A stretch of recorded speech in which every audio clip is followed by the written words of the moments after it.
Good afternoon, everyone. I know it's always a challenge to talk after lunch, but I hope I will be able to keep you awake during my presentation. So it's a real pleasure for me to be here and present the result of the EVA study on behalf of all the team. And as you can see on the screen, this study talks about high prevalence of HIV drug resistance below the WHO threshold of 1,000 copies per milliliters among adolescents receiving antiretroviral treatment in Cameroon.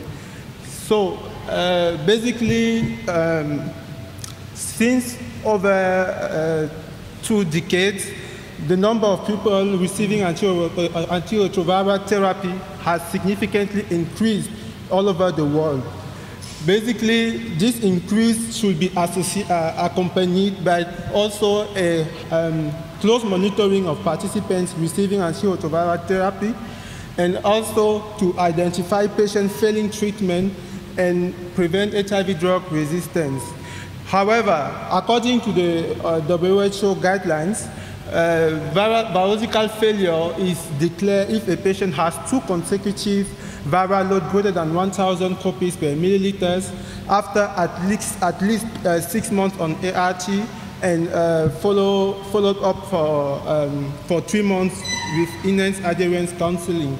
But if you remember, in Europe, for instance, the threshold is very strict to 50 copies per milliliters. So that poses a problem because there is a subset of patients, especially those between 50 and 1,000 and less than 1,000, that has what we call low-level viremia. And those low-level viremia has been associated with a high rate, sometimes high rate of virological failure and also HIV drug resistance.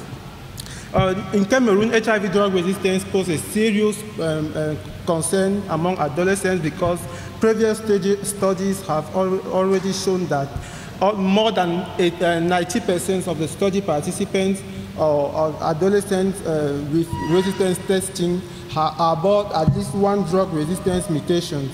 And among patients with low-level viremia, for now in Cameroon, there is no study analyzing HIV drug resistance.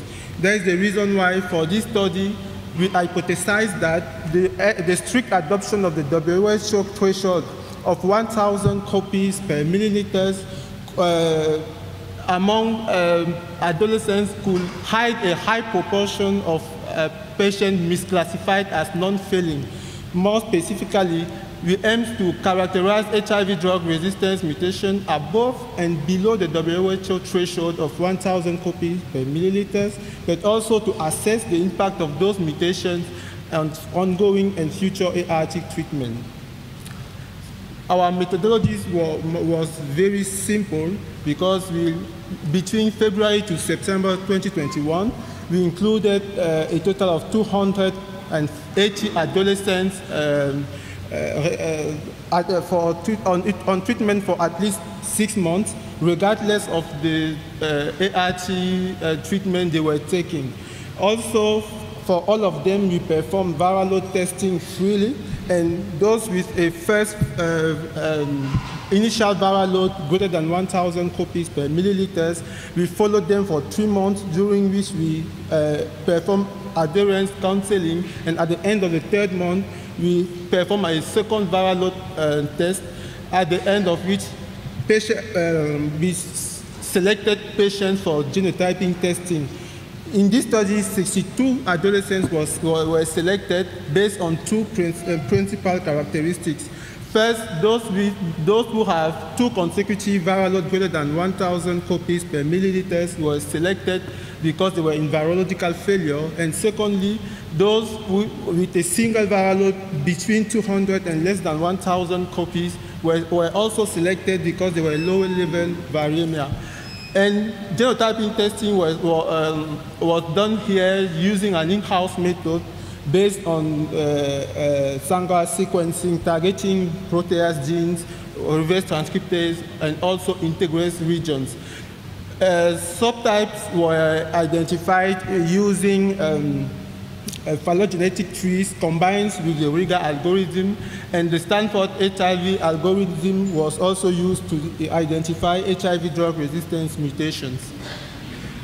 So this table shows the baseline characteristics of our study participants, and briefly we had a total of 16 adolescents, and we have basically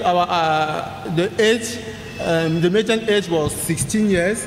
Almost 90% of our adolescents were have acquired HIV infection during mother to child transmission.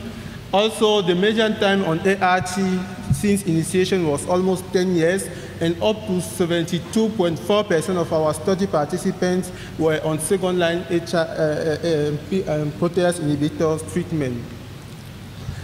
Out of the 62 participants eligible for genotyping testing, we successfully performed GRT for 54 of them. As expected, the CRF02AG was the most predominant subtype in our country, as previously shown by many authors. But what is interesting there is the fact that we observed a high prevalence of HIV drug resistance among adolescents receiving antiretroviral therapy, particularly more concerning about those with low-level viremia.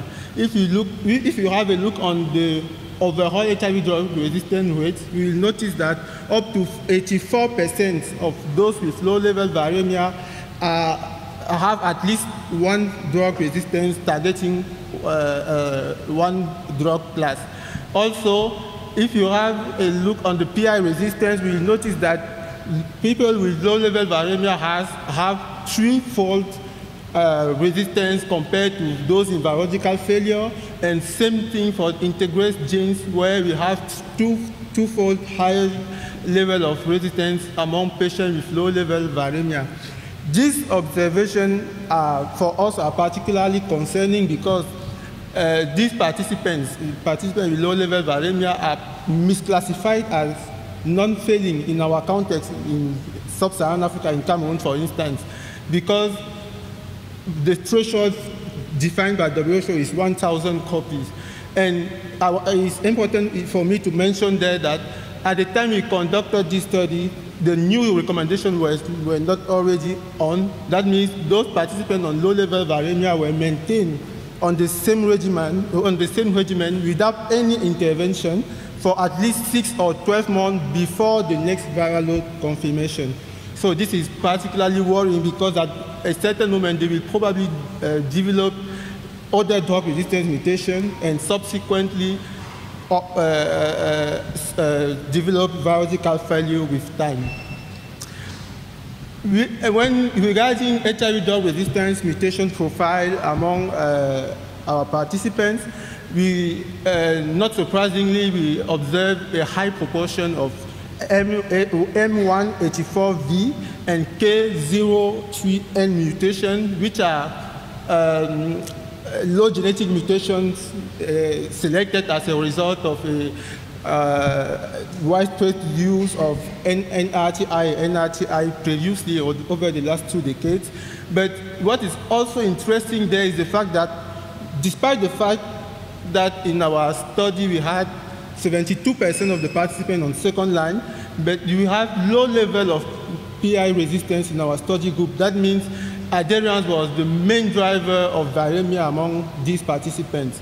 We also found one major mutation directed against in-seed drugs, but only at least among low-level viremia group.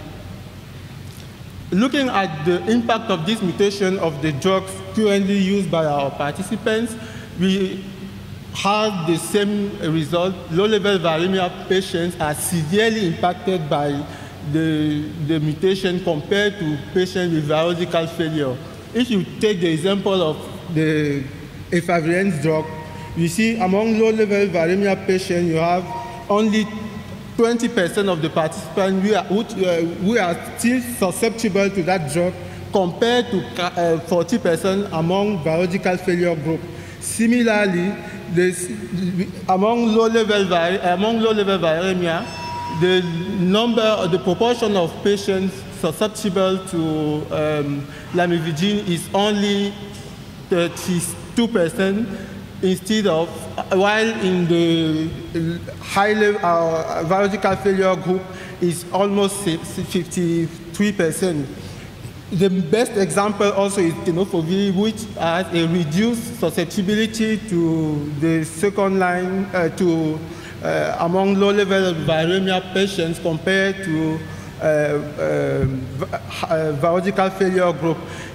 But the good news here is, as you can see, is the fact that we have a high proportion of protease inhibitors which are still susceptible, and also dolutegravir, which is fully active in our study population.